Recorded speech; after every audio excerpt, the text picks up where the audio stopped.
Assalamualaikum warahmatullahi wabarakatuh. Waalaikumsalam warahmatullahi wabarakatuh. Bismillahirrahmanirrahim. Alhamdulillahi rabbil alamin. Wassalatu wassalamu ala ashrafil anbiya'i wal mursalin. Sayyidina wa maulana Muhammadin wa ala alihi wa ashabihil mujahidin at-tahirin. Amma ba'du, subhanaka la ilma lana illa ma 'allamtana innaka antal alimul hakim. La hawla wa la quwwata illa billahil aliyyil azim. Saudara-saudara kaum muslimin, terutama adik-adik para remaja dan pemuda yang saya cintai. Apabila seseorang akan membangun rumah, tentu saja dia akan mengadakan beberapa pilihan. Sejak dari memilih lokasi di mana rumah itu akan didirikan, sampai kepada menentukan bahan-bahan kualitas yang akan dipakainya, sampai kemudian kepada wujud dan bentuk rumah yang akan ditinggalinya. Demikianlah bahwa untuk membangun sebuah rumah yang hanya untuk menaungi kehidupan di dunia ini, kita mengadakan berbagai macam pilihan.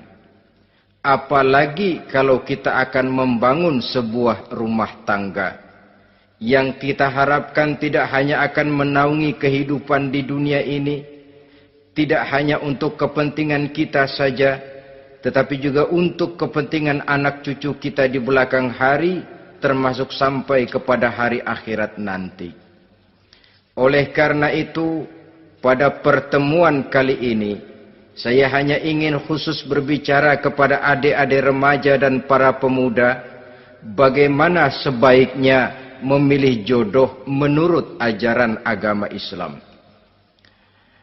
Dalam Al-Quran, Allah subhanahu wa ta'ala menjelaskan, Zuyyina linnasi hubbus syahawati minan nisa. Bahwa manusia, apapun jenisnya, asal dia bernama manusia, dihiasi dengan perasaan cinta kepada perempuan.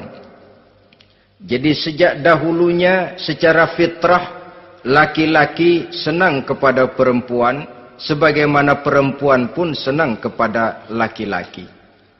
Dihiasi rasa cinta ini dalam kehidupan manusia.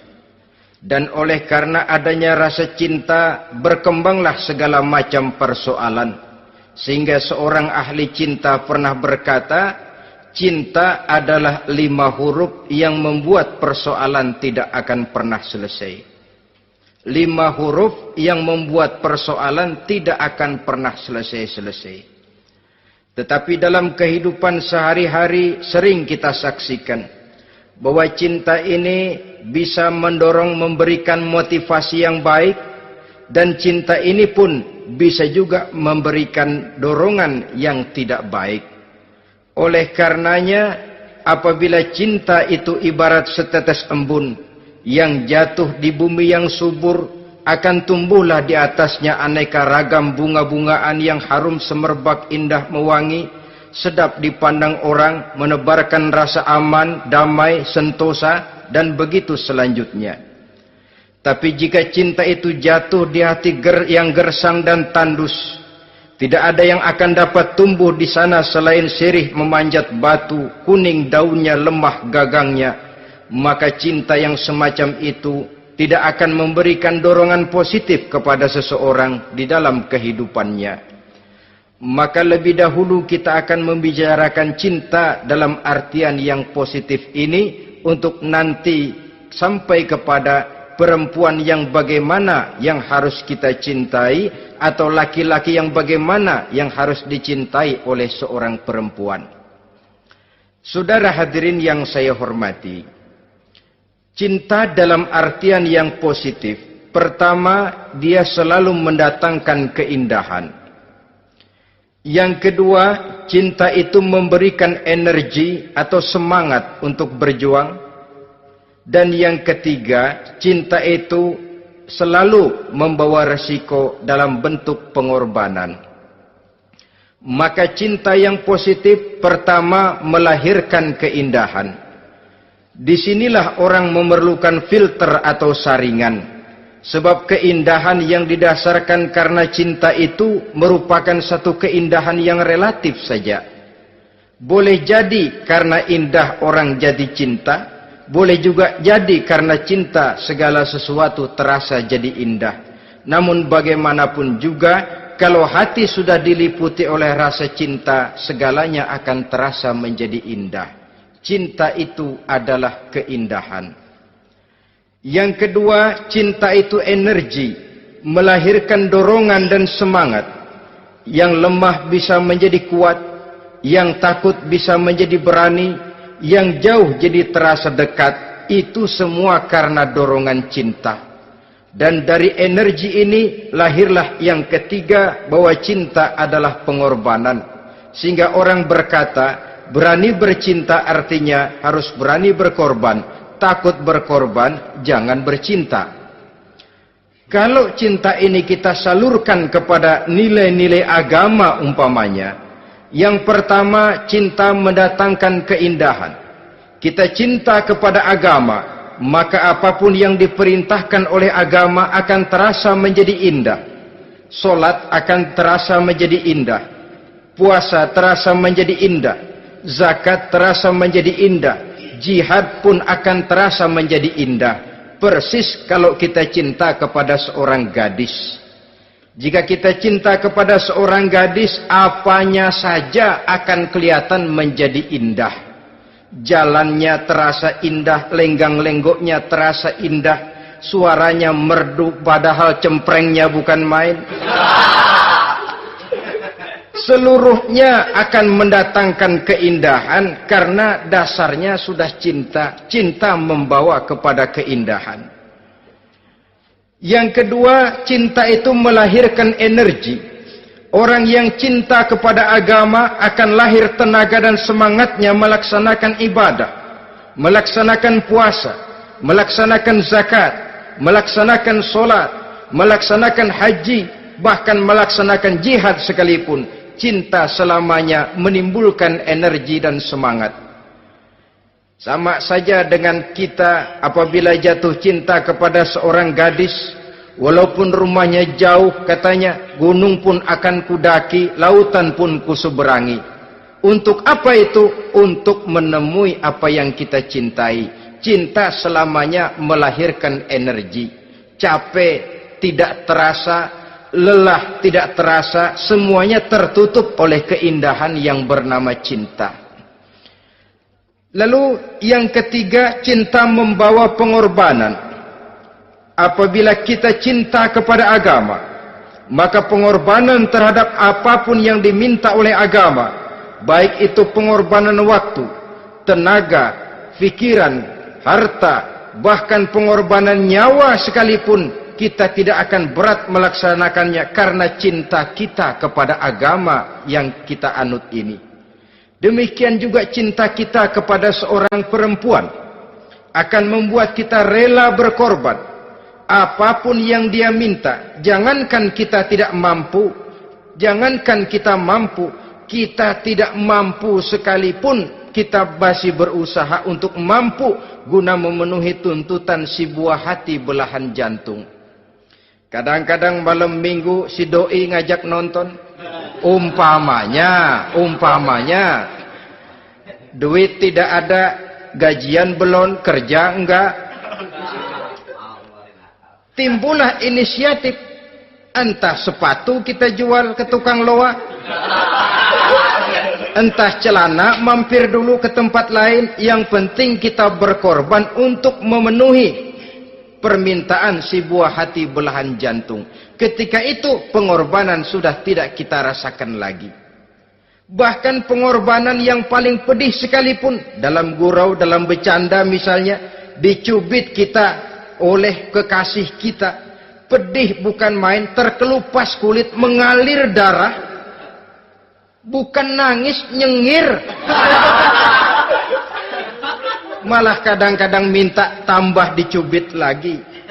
Itulah romantikanya cinta, sanggup membuat orang berkorban, melahirkan energi dan semangat, menambah keindahan dalam kehidupan, sepanjang dia dalam artian yang positif. Kalau demikian masalahnya, di dunia yang penuh dengan perbenturan nilai sekarang ini, orang sering salah jalan bagaimana memilih jodoh untuk membangun rumah tangga yang bahagia. Jangan lupa bahwa membangun rumah tangga ini bukan hanya untuk 1-2 bulan, bukan hanya untuk 1-2 tahun, bahkan bukan cuma untuk kehidupan dunia, lebih daripada itu pun untuk menunjang kebahagiaan di akhirat. Oleh karenanya, memilih jodoh bukan satu hal yang mudah, bukan satu hal yang bisa dilaksanakan sambil lalu, tetapi memerlukan penelitian, memerlukan pengamatan yang mendalam. Apa petunjuk agama tentang itu? Dengan kata lain, bagaimana seharusnya seseorang memilih jodoh dalam kehidupannya? Ini tentu saja sumbangan moral buat adik-adik remaja dan para pemuda yang lagi kebingungan memilih jodoh, atau barangkali buat bapak-bapak yang kepengen nambah lagi.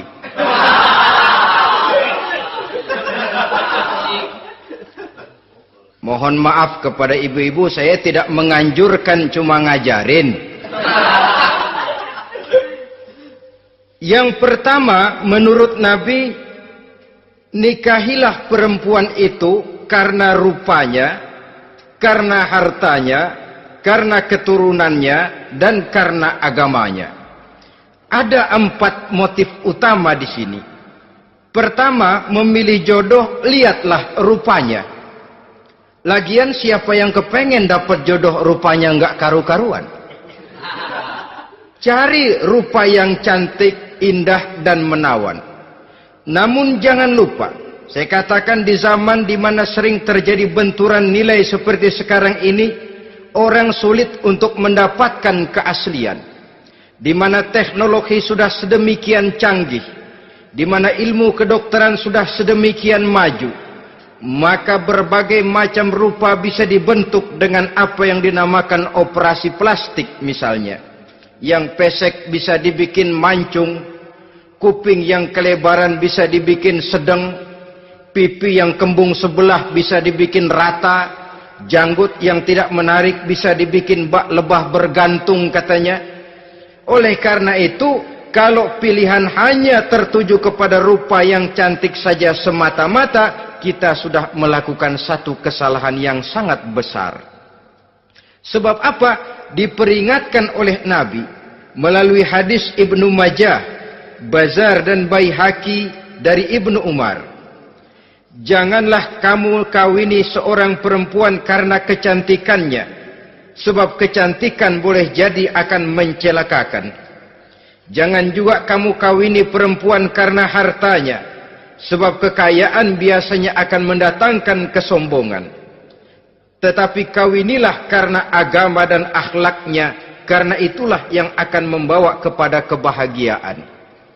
Saudara-saudara kaum muslimin, terutama adik-adik remaja dan para pemuda, dikala usia puber, apalagi mata baru terbuka, awal balik namanya, remaja sering kehilangan filter. Pokoknya asal ngelihat rupa yang sudah lemot, denok, geboy, pikiran pun hanyut, malam terkenang, siang terbayang, tidur tak nyenyak, makan tak enak katanya, selalu terbayang wajah si doi. Dikala itu orang kehilangan pertimbangan bahwa rupa yang cantik kadang-kadang sering menipu. Diriwayatkan oleh Imam Ibnu Abbas, satu hari ketika sedang kumpul dengan para sahabat, lewatlah orang dengan potongan potongan orang kaya. Kelihatan kan, orang kaya sama orang miskin jalannya aja lain kan. Jalannya saja, jangan gaya hidupnya, jalannya saja lain. Liwat dia. Rasul bertanya kepada seorang sahabat, menurut pendapatmu bagaimana orang yang lewat itu? Kata sahabat, oh, yang lewat ini ya Rasul, kalau dia meminang perempuan pasti diterima. Kalau dia menolong orang pasti berhasil. Kalau dia ngomong pasti didengerin. Kenapa? Orang kaya. Orang kaya ya Rasul. Kalau dia minang, perempuan mana yang kagak bisa menerima kalau dipinang oleh orang kaya? Biar mukanya udah belipet kayak dompet tanggung bulan. Kalau memang duitnya banyak, nggak kelihatan tuh muka yang belipet, yang kelihatan duit. Kalau dia nolong orang, pasti berhasil apa yang dia tolong itu. Kalau dia ngomong, pasti didengerin orang, walaupun omongannya biasa-biasa saja. Kenapa? Orang lihat penampilannya. Sudah, ketika orang itu lewat, beberapa lama kemudian lewat lagi seseorang yang kelihatannya miskin. Rasul tanya lagi, kalau orang ini bagaimana pendapat kamu? Wah, potongan begini sih Rasul. Kalau dia minang, orang tolak. Siapa yang mau kawin sama kere begini? Kalau dia nolong orang, pasti nggak berhasil. Kalau dia ngomong, kagak bakalan ada yang mau dengerin. Siapa yang mau dengerin orang susah ngomong? Setelah orang itu lewat, apa kata Rasul? Orang yang terakhir, yang lewat ini, yang barusan lewat, jauh lebih baik dari yang pertama yang lewat tadi. Jauh lebih baik. Maksud dari ucapan ini, Rasul sebenarnya mendidik para sahabat, jangan tertipu oleh penampilan. Sebab penampilan tidak selamanya mencerminkan keaslian. Apalagi di zaman sekarang, salon di mana-mana bejibun. Alis mata bisa dibikin, pipi bisa dicat. Yang pinggir kuning, yang tengah merah, di sebelah merah ada yang kehitam-hitaman, persis orang kepentok tiang listrik.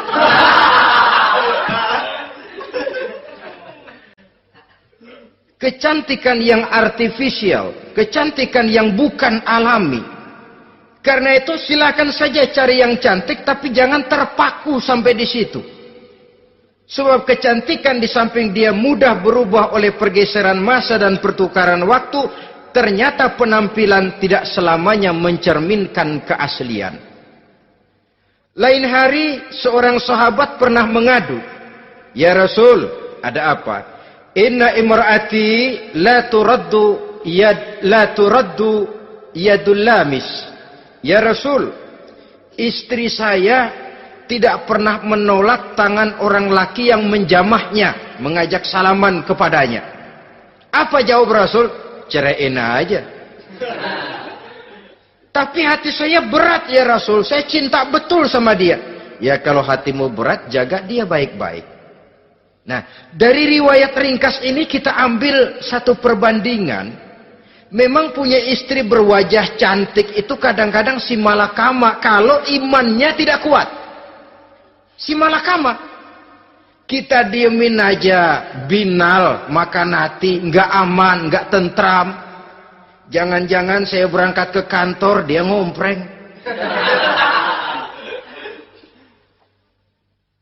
Buah si malakama seperti orang tadi, ya Rasul, istri saya kelihatannya sebenarnya tidak negatif maksudnya ini, cuma bersalaman tapi terlalu ngobrol. La turaddu yadul lamis, tidak pernah menolak orang yang ngajak salaman, ya sekedar salaman. Tapi kan awalnya dari salaman, kalau sudah salaman kan strum bisa ngederdet dari tangan situ. Kata Rasul sederhana saja, ya kalau memang begitu ceraiin. Saya nggak kuat Rasul, saya cinta betul sama dia. Kalau kau tak kuat berpisah dengan dia, jagalah dia baik-baik. Ajar, didik, tanamkan rasa keagamaan di dalam hatinya. Saudara-saudara kaum muslimin, jadi rupa yang cantik tanpa didasari oleh nilai-nilai agama akan membuat seorang suami di rumah tangganya seperti si malakama. Seperti berhadapan dengan buah si malakama. Kalau tidak diiringi dengan nilai-nilai moral yang luhur dan bekal agama yang tangguh. akan pergi jauh dari rumah rasanya tidak aman, sedangkan di rumah saja siapa yang akan mencari nafkah, dan begitu selanjutnya. Orang tadi jelas berhadapan dengan buah si malakama, didiamkan, makan hati. Sebab maaf, kalau seorang suami sudah tidak punya rasa cemburu terhadap istrinya, itu kan yang disebut dayus. Dan dayus itu jangankan masuk surga, bau surga saja dia tidak dapat. Tapi cemburu dalam artian bukan cemburu buta, cemburu dalam artian yang wajar.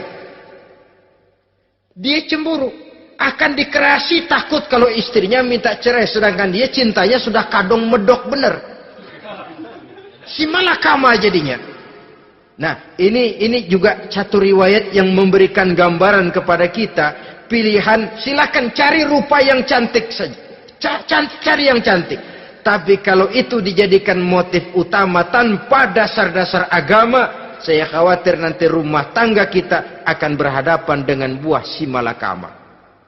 Jadi adik-adik remaja, usaha, ikhtiar, cari yang cantik, yang kira-kira nggak membosenin, supaya kita betah tinggal di rumah, supaya kita merasa ada tempat berbagi rasa, ada tempat kita bernaung. Sebab kalau nyari bini sebini-bininya mah, ya jodoh di tangan Tuhan, kagak usah nyari juga ntar datang diri, umpamanya. Iya, kalau yang datang peot. Orang harus berusaha, walaupun pada akhirnya jodoh toh memang ditentukan Allah. Kan 3 hal yang kita tidak bisa menentukan itu katanya. Maut, rezeki, jodoh. Itu yang masuk mysterious problem. Problem yang misterius. Maut, misterius. Kapan kita mati, kita sendiri tidak tahu.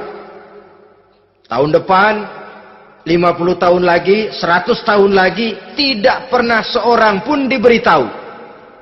Tapi yang pasti dia bakal datang. Kapan dan di mananya kita tidak tahu. Bisa di rumah, bisa di masjid, ya alhamdulillah. Bisa di majelis taklim, syukur. Bisa di medan perang membela agama, bagus. Pasti dia akan datang. Maut, mysterious problem. Sesuatu yang kita tidak tahu kapan datangnya. Rezeki, gitu juga. Sehingga orang sering bilang, rezeki katanya kayak bayangan. Kita uber-uber dia lari, kita diam dia mah diam. Setengah mati kita uber-uber.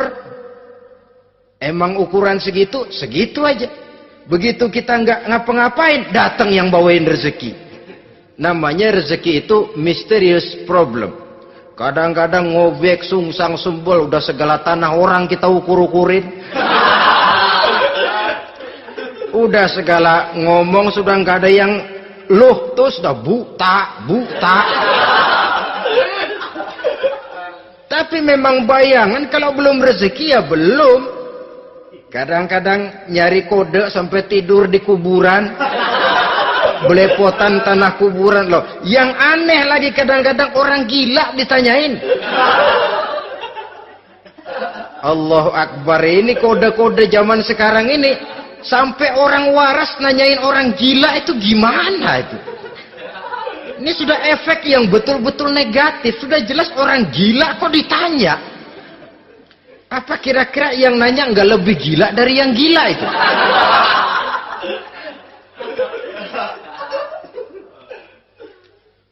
Saudara-saudara kaum muslimin, terutama adik-adik remaja dan para pemuda, jadi silakan saja cari rupa yang cantik. Karena dia akan jadi tautan hati, buah hati belahan jantung. Tempat kita berbagi rasa, tempat kita pulang dan tinggal di rumah tangga kita. Tapi hendaknya kecantikan rupa itu diiringi juga dengan kecantikan budi. Karena itu cari rupa yang cantik. Ini pilihan utama. Yang kedua, kata Nabi, harta, cari yang kaya. Tetapi jangan lupa, jangan dijadikan pilihan utama. Karena kekayaan sering mendatangkan kesombongan. Apalagi kalau seorang pemuda mendapat istri orang kaya. hidupnya dimodali oleh istrinya, maka biasanya wibawanya sebagai seorang suami akan hilang. Akhirnya komando di tangan istri. Dikala itulah suami tidak lebih daripada prajurit yang taat kepada komando istrinya. Padahal menurut konsep Quran, ar-rijalu qawwamuna 'alan nisa, laki-laki diciptakan sebagai pembimbing bagi perempuan.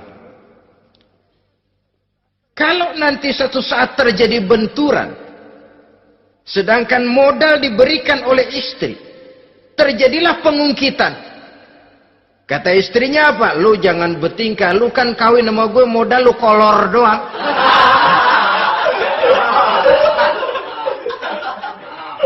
Kalau sekarang bertingkah, silakan keluar rumah. Bawa seperti engkau datang dulu. Jangan bawa apa-apa. Pergilah seperti engkau datang dulu kemari.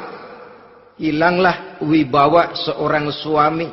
Suami kalau udah digentak sama istri begitu, ngelempuruk kayak ayam sampar. Di mana lagi letak wibawanya? Harta sering mendatangkan kesombongan. Oleh karena itu, walaupun diperintahkan cari yang keturunan orang kaya, tapi maksudnya jangan dompleng.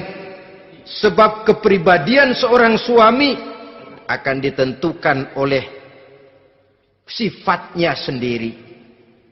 Keberadaannya ditentukan oleh karya dan perbuatannya sendiri. Itulah yang akan menampilkan kepribadian dia dalam kehidupan di masyarakat ini. Saudara-saudara kaum muslimin, terutama adik-adik remaja dan para pemuda, kan kadang-kadang di zaman sekarang kan kelas-kelas gigolo, playboy ya, nyari tante-tante kesepian, mejeng-mejeng di pinggir-pinggir jalan dengan harapan apa? Ya barterlah, tukar tambah. Nah, supaya dapat rokok, dibelikan pakaian, motor dan sebagainya. Tapi yang jelas hilang harga diri sebagai laki-laki, dan itu yang paling mahal. Kalau seorang laki-laki sudah kehilangan harga diri, apalagi yang bisa dibanggakan dalam kehidupan ini? Apa artinya naik mobil kalau kepala tertunduk ke bawah? Apa artinya jalan di tengah masyarakat kalau kita tidak bisa menengadah dengan satu kebanggaan? Hilangnya harga diri merupakan kehancuran awal dari sebuah pribadi yang untuk jangka panjang kita tidak akan bisa lagi berbuat banyak. Tanpa harta orang memang sulit untuk bahagia. Tapi harta semata-mata bukan merupakan jaminan bahwa orang lantas akan bahagia. Saya barangkali harus berkata, banyak orang miskin yang kaya. Tapi tidak sedikit orang kaya yang miskin. Saya ulangi ini. Banyak orang miskin yang kaya. Tetapi tidak sedikit orang kaya yang miskin. Nah, bagaimana pengertiannya? Orang miskin yang kaya, materinya sederhana, peralatan rumah tangganya sederhana, tapi hatinya kaya. Oleh karena hatinya kaya, jiwanya lapang. Sebaliknya, orang kaya yang miskin, di tengah kelimpahan materi yang berlimpah, segalanya serba ada, hatinya yang miskin. Kelimpahan materi tidak akan sanggup mengobati kemiskinan hatinya. Sehingga di tengah kehidupan yang serba ada, dia masih merasa kurang, maka dia tidak pernah cukup. Di tengah kemilauan dan gemerlapan serta glamornya rumah mewah, dia merasa hidup di tengah gurun pasir yang gersang dan tandus. Karena itu, biarlah miskin harta tapi kaya budi, daripada kaya harta tapi miskin budi. Lebih utama lagi, kaya harta, kaya budi. Itu idealnya. Dasar pilihan ketiga, sesudah rupa dan harta, menurut Nabi, keluarga. Faktor keturunan sangat menentukan. Pepatah mengatakan, buah apel akan jatuh tidak terlalu jauh dari pohonnya. Biasanya kalau bapak kalong, anak kampret. Bapak nyolong, anak nyopet. Itu fotokopi. Saudara-saudara, sungguh pun demikian, faktor keluarga bukan merupakan yang paling dominan. Karena segalanya memang bergantung kepada hidayah dari Allah Subhanahu wa ta'ala. Kalau hidayah datang, bisa saja anak maling bisa jadi kiai. Kalau hidayah datang, bisa saja anak Nabi malah ikut bersama orang-orang kafir. Pada akhirnya orang mau besar atau tidak, bukan dengan jalan menyempeng kepada keturunan orang lain, tapi ditentukan oleh kepribadian dirinya sendiri. Tidak bisa kita menjadi besar dengan menyebut kebesaran orang lain. Itu sebabnya dicontohkan oleh Imam Ali pada saat beliau berkata, "Laisal fata may yaqulu kana abi, walakinnal fata may yaquluha anadha." Anak muda yang gentleman adalah anak muda yang berani berkata, "Inilah saya." Bukan anak muda yang membanggakan leluhurnya. Ini kan zaman sekarang ini lagi ngetop-ngetopnya lagu-lagu cengeng katanya. Sebenarnya menurut saya bukan cuma lagu cengeng yang jadi masalah. Lagu cengeng cuma satu efek dari sikap yang lebih utama dari itu, yaitu mental cengeng. Kalau mental sudah cengeng, apapun yang kita lakukan akan jadi cengeng. Tidak cuma lagu, kebudayaan yang lahir akan kebudayaan cengeng. Jadi pengusaha cengeng. Jadi pejabat cengeng. Jadi kiai cengeng. Kenapa? Mental cengeng. Di antara mental cengeng itu apa? Mengandalkan fasilitas atasan. Kalau tidak ada fasilitas dari atas, lantas tidak bisa berbuat apa-apa, cengeng. Menjadi besar bukan karena karier pribadi, tapi karena nasib katrolan. Itu pun termasuk mental cengeng. Sedikit gagal, bagaimana sedikit jalan buntu, sedikit deadlock, lu ngapain lu melulu? Saudara hadirin yang saya hormati, jadi lebih penting dari sekedar lagu-lagu cengeng, saya malah lebih suka bicara mental cengeng ini. Mental yang cepat putus asa.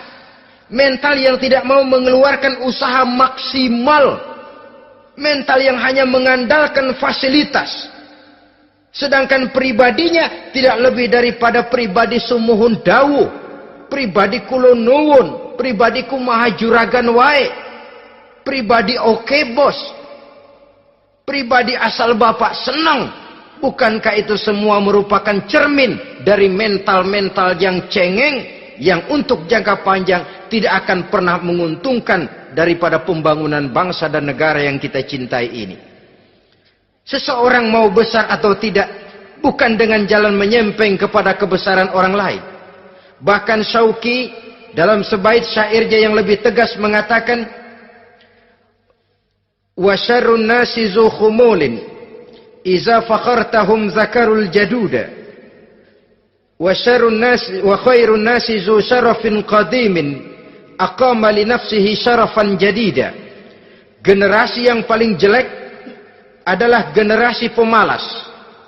Kalau kelihatan orang lain lebih hebat dari dia, disebut-sebutnya kebesaran nenek moyangnya. Dia sendiri nggak punya prestasi apa-apa. Kerjanya cuma ngandeli kerjanya cuma menggelayuti fasilitas orang tuanya. Tanpa itu dia tidak akan punya nilai dan harga sama sekali. Ini generasi paling jelek. Kalau orang lain kelihatan lebih hebat, dia sebut nenek moyangnya. Lo sih belum apa-apa lo, baru kopral lo. Engkong gua no, komandan Hansip. Engkongnya yang disebutin. Dia sendiri tidak punya prestasi apa-apa. Jadi silahkan saja cari gadis dari keturunan keluarga yang baik-baik. Tapi jangan jadikan tendensi utama, jangan dengan niat untuk menyempeng kepada kebesarannya.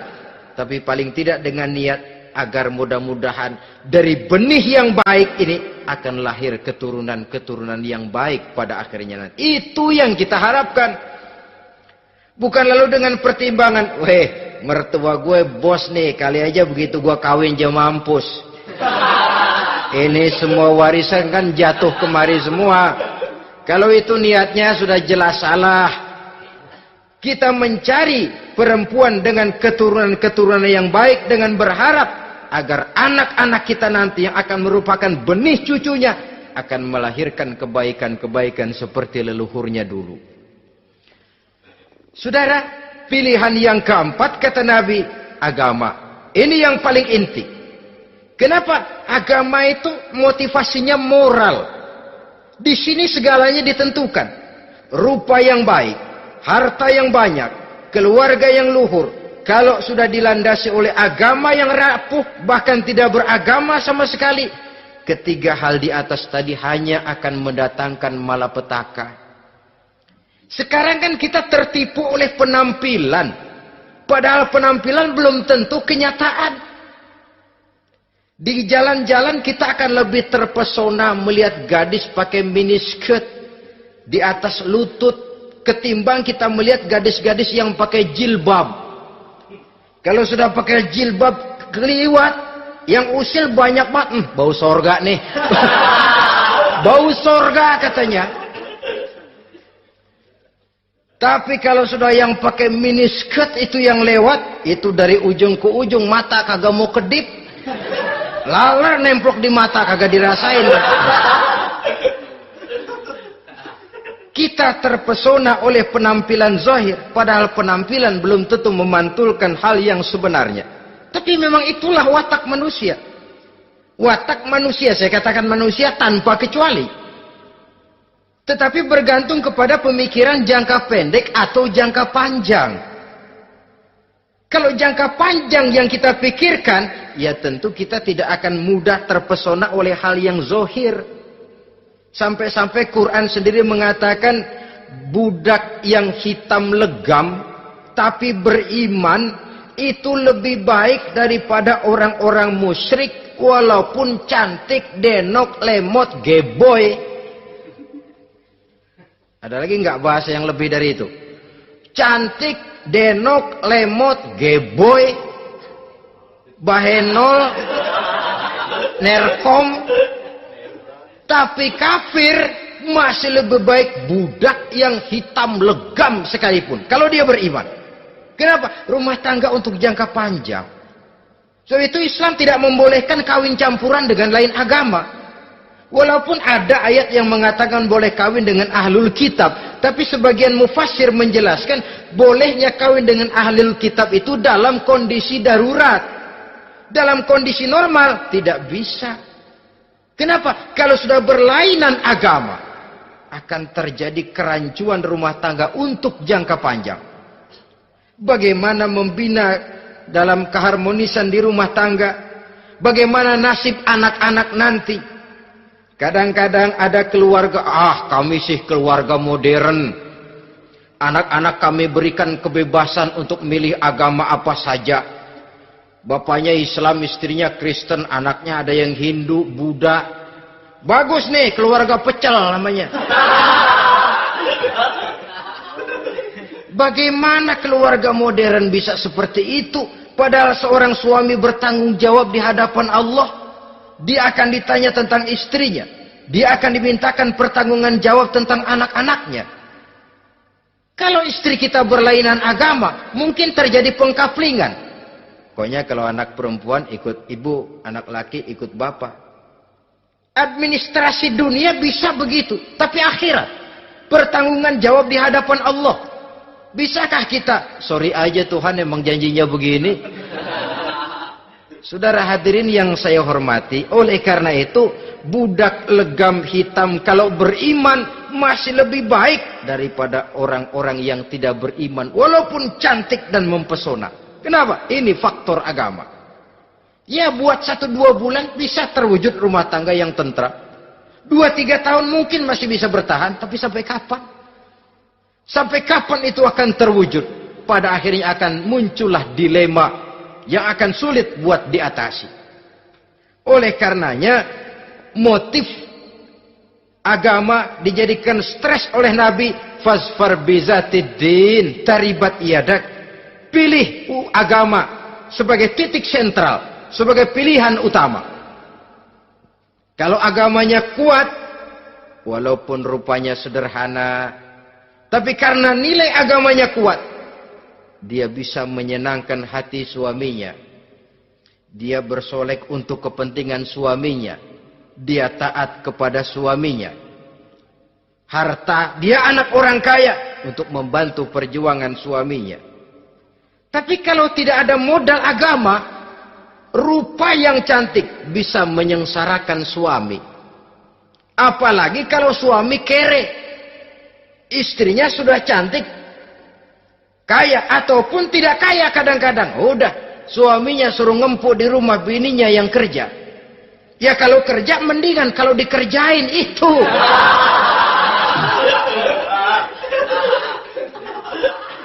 Itu yang repot. Saudara hadirin yang saya hormati, dan ini bukan satu dua kasus. Alangkah malangnya kalau sudah terkena hal seperti itu. Akhirnya seperti pengaduan sahabat kepada Rasul tadi. Mau diceraiin, cinta saya udah medok benar Rasul. Enggak diceraiin, hati saya ngebet, pegel. Si malakama akhirnya. Jadi oleh karenanya agama. Kalau dia cantik, walaupun miskin, agamanya kuat, dia bisa memelihara kehormatan diri. Dia kaya, agamanya kuat, hartanya disalurkan di jalan Allah. Karena itu, agama jadikan pilihan utama. Dan ukuran agama itu bukan cuma jilbab loh. Ya kadang-kadang ada juga yang jilbabnya nggak pernah lepas, tapi kadang-kadang akhlaknya lebih binal dari yang kribo. Ada, cuma sekedar kamuflase saja, itu pun penampilan. Sekedar penampilan saja. Cuma dari segi aurat ya memang lebih baik dan lebih utama. Dan saya kira lebih mengundang penasaran toh. Duren kalau udah dibuka kan kelihatan isinya. Emang udah begitu. Udah. Tapi kalau masih rapat, itu yang rasanya kita pengen buka. Timbul tantangan. Gue pengen tahu isinya. Rasanya juga begitu. Sama saja dengan baju. Kalau dibungkus rapat di plastik, ditaruh di etalase, adanya di toko mau serba ada, tahu kita barang mahal nih. Biar punya duit, kita mau nawar ragu-ragu, takut nggak cukup. Tapi kalau barang sudah dibuka di jalanan, diobral di pinggir jalan, murahan, 1.003 masih dicampur odol. Yang begitu sih biar nggak punya duit, kita berani banget tanya, nawar, megang lagi nyemek. Berat duit nih bang. Kenapa? Barang sudah terbuka. Jadi saudara-saudara, syukur kalau keempat-empatnya ini jodoh terkumpul dalam jodoh yang saudara cari. Sudah rupanya cantik, kaya, keturunan orang baik-baik, agamanya kuat. Nah, surga dunia tuh. Yang begitu cari. Kalau ada yang begitu, saya juga mau nambahin satu lagi.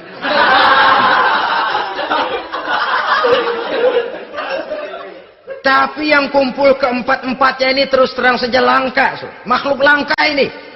Kadang-kadang cantik, kaya, keluarganya hebat, agamanya nol, akhlaknya kayak setan. Tapi yang paling celaka kalau empat-empatnya kagak ada. Rupanya jelek. Melarat. Bapaknya biang maling. Kagak beragama lagi. Apanya yang mau dipilih? Mampus saja mendingan. Sudah nggak ada pilihan sama sekali toh. Sudah nggak ada pilihan sama sekali. Saudara hadirin yang saya hormati, terutama adik-adik remaja. Nah, lalu apa motivasi agama dalam pembinaan ini apa?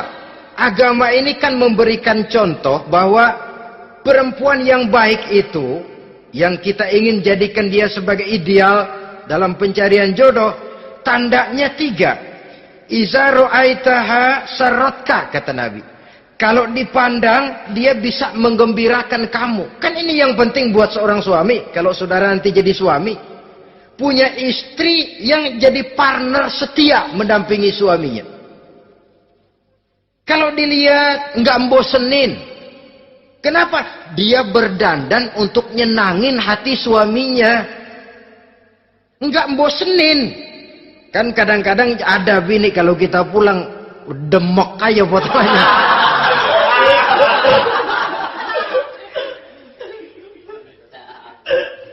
Ini yang bikin suami nggak betah di rumah ini kan yang begini.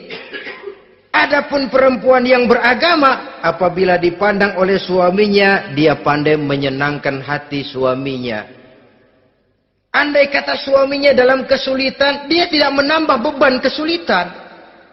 Paling tidak dia bisa memberikan satu bantuan moral. Bantuan moral untuk mengurangi beban kesulitan daripada suaminya. Suami pulang dagang rugi, kata istrinya, romantika bang. Sekali-sekali lah, masa selamanya dagang mau untung. Besok siapa tahu untung lebih besar. Kan meringankan tuh. Kadang-kadang enggak, suami pulang dagang dari pasar panas, rugi. Sampai rumah bini pidato. Pletar-pletor. Lu dagang rugi, emang lu laki goblok.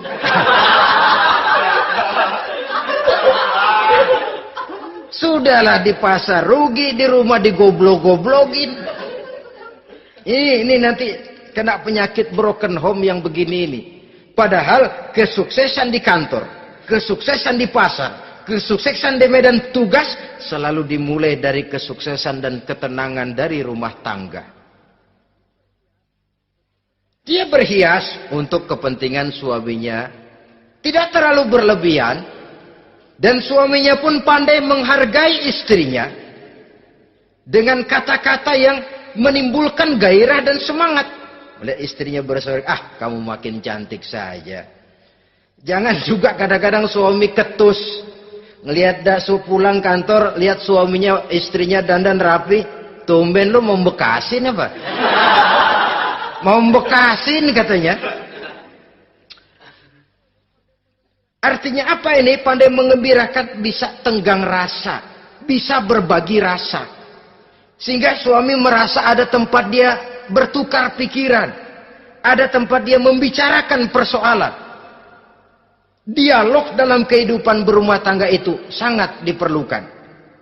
Iza ra'aitaha sarratka, kalau dipandang dia sanggup mengembirakan kamu.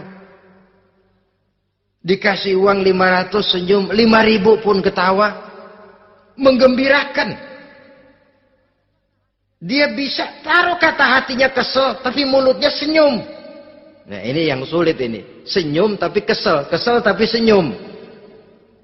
Kadang-kadang istri itu kan kalau sudah kesel, suami pulang nggak bisa dia menyembunyikan kekesalannya.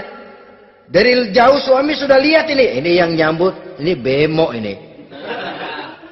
Udah monyong, serem.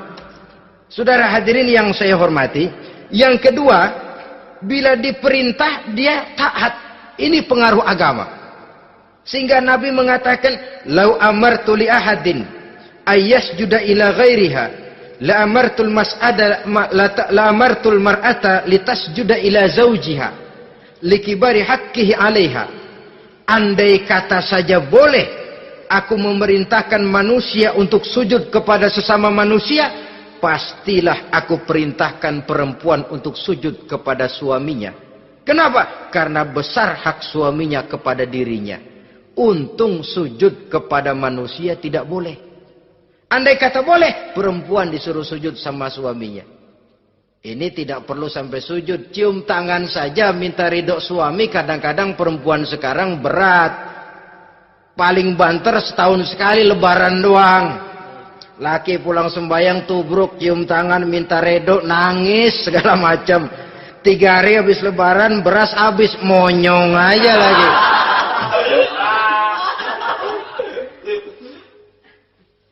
Saudara hadirin yang saya hormati, yang ketiga, akibat pengaruh agama, dia sanggup memelihara kehormatan diri dan sanggup menjaga harta suaminya. Memelihara kehormatan diri baik pada saat suaminya di rumah atau pada saat suaminya tidak ada di rumah. Satu riwayat, Seorang sahabat akan pergi perang jihad di fi sabilillah. Ketika mau berangkat dia bilang kepada istrinya, saya mau berangkat perang. Kalau saya belum pulang kamu jangan keluar rumah. Baik bang. Pergi istrinya. Pergi suaminya jihad. 1 minggu, 2 minggu berlalu belum juga pulang. 1 hari datang utusan dari rumah orang tua si istri ini. Assalamualaikum bu. Waalaikumsalam. Ada apa? Ada berita kurang enak bu. Orang tua ibu sakit parah. Mohon tolong ditengokin. Apa kata si istri? Maaf saja, suami saya belum pulang dari medan perang. Saya belum dapat izin keluar rumah kalau dia belum pulang. Tolong sampaikan maaf saya kepada orang tuanya.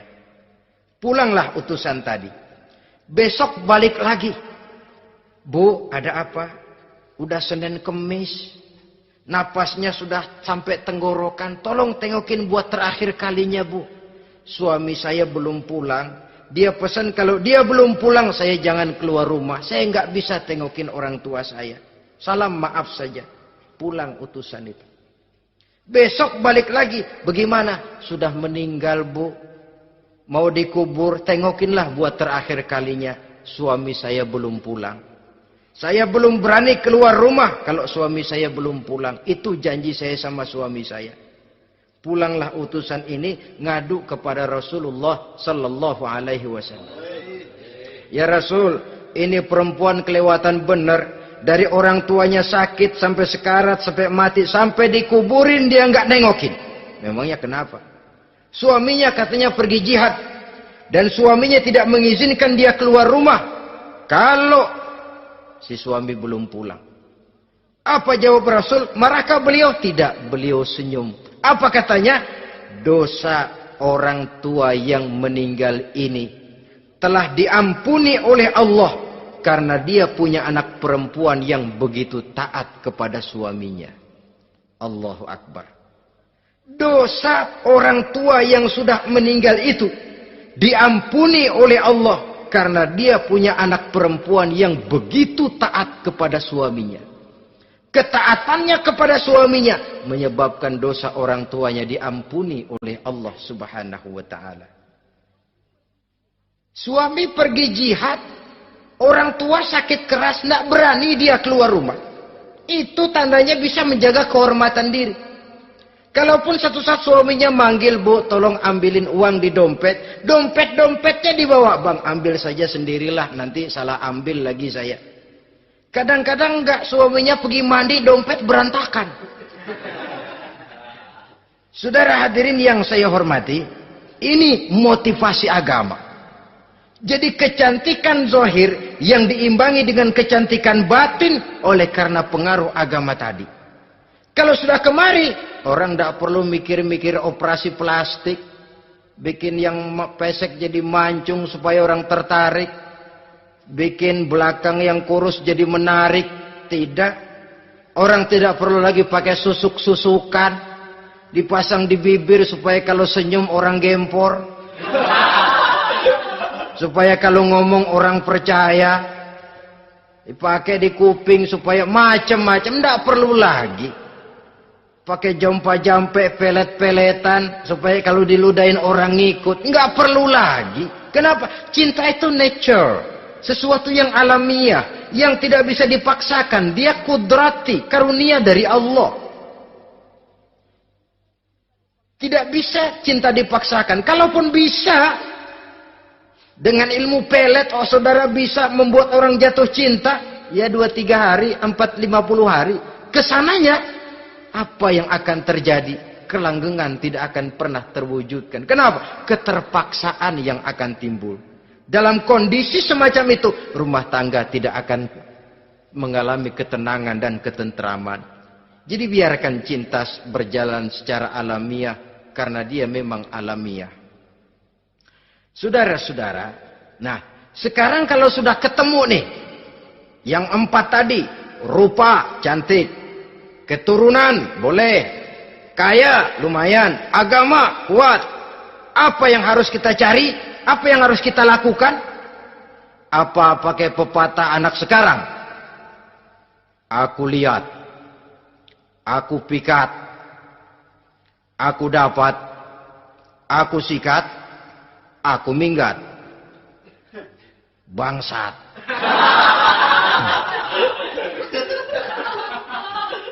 Itu kan ada moto cinta kilat begitu tuh. Cinta kilat katanya. Aku lihat, aku pikat, aku dapat, aku sikat, aku minggat. Bangsat. Atau kita harus hanyut dalam arus free love, free sex, summon liven, eksperimen dulu? Tidak. Islam menganjurkan kalau memang seret, ini rasanya ini nih, mantap gue nih. Apa yang diajarkan oleh Islam selanjutnya? Meminang, saudara-saudara. Meminang adalah langkah awal untuk mengikat tali pernikahan. Diizinkan meminang. Dan di dalam meminang pun diizinkan untuk melihat. Cuma kalau boleh, ya syaratnya itu, waktu melihat itu jangan sampai ketahuan si perempuan yang akan kita pinang itu. Untuk apa kita meminang? Pertama, untuk yakin. Yakin bahwa perempuan yang kita inginkan ini sudah kumpul syaratnya itu, tidak ada cacatnya. Yang kedua, untuk memperkuat tekad hidup berumah tangga. Diperlukan meminang. Adapun adat itu berbeda. Tapi bahwa konsep meminang itu dalam Islam ada, itu jelas. Ya kalau mesti bawa pisang raja, pakai roti buaya, pakai martabak segede ban mobil truk segala macam. Itu adat saja, ya. Tapi yang real meminang itu ada dalam Islam. Nah, bagaimana adab meminang? Setelah kita tahu anak ini cantiknya ya, keturunan baik, ya kekayaannya lumayan, agamanya kuat, pinanglah dia. Caranya boleh lihat langsung. Lihat langsung kalau bisa tanpa setahu si perempuan. Dan batas yang boleh dilihat itu muka dan tangan. Itu saja. Jadi jangan gerusak. Minta permisi Pak, saya mau ngelihat anak bapak seutuhnya. Soalnya buat saya ini nanti. Apanya aja dibedolin, jangan. Kira-kira yang boleh itu muka sama tangan. Andai kata kita risih, sebab nanti kalau nggak jadi akan jadi timbul rasa malu dan si perempuan juga kasihan. Boleh mengutus perempuan yang kita percaya. Coba kau ke sana, lihat kondisinya yang sebenarnya bagaimana. Kalau ngelihat dari jauh sih utuh, siapa tahu nanti tangannya kurang sebelah. Coba lihat sana. Saudara-saudara, kemudian boleh juga ditanyakan kepada orang tuanya. Dan dalam hal ini orang tua si gadis tidak boleh menyembunyikan aib atau cacat yang dimiliki oleh anaknya. Dia harus menceritakan apa adanya. Sampai pun kekurangan anaknya yang paling kecil sekalipun. Sebab apa? Jangan sampai istilah pepatah beli kucing dalam karung. Kedengeran suaranya doang meong-meong, begitu dibuka tuh kucing gempor sebelah kakinya nggak ada. Kan tentu kita tidak kepengen kecewa di belakang hari. Itulah perlunya meminang sebagai jembatan untuk menuju kepada pernikahan. Nah, dengan demikian kalau sudah usaha meminang ini dilaksanakan, jangan merasa sudah setengah resmi. Ini yang kadang-kadang jadi penyakit. Malah sesudah meminang harus masing-masing lebih menjaga diri, menjaga kehormatan, menjaga pergaulan. Kenapa? Agar saat memasuki jenjang pernikahan nanti merupakan jenjang yang sangat ditunggu-tunggu. Ada rasa keinginan tahu. Kalau tidak, ya udah biasa, nggak giroh lagi ngadepin perkawinan. Kenapa? Kemarin-kemarin gue udah cobain. Hilang gairah lagi. Sebab itu kalau sudah meminang, jangan merasa sudah setengah halal. Udah minang ini Kadang-kadang orang tua juga konyol. Sudah dipinang, diumbar. Lu mau kemana keda lu udah pinang? Padahal meminang itu cuma langkah awal. Sedangkan selanjutnya harus lebih berusaha menjaga kehormatan diri. Sampai pada saat nanti pelaksanaan pernikahan.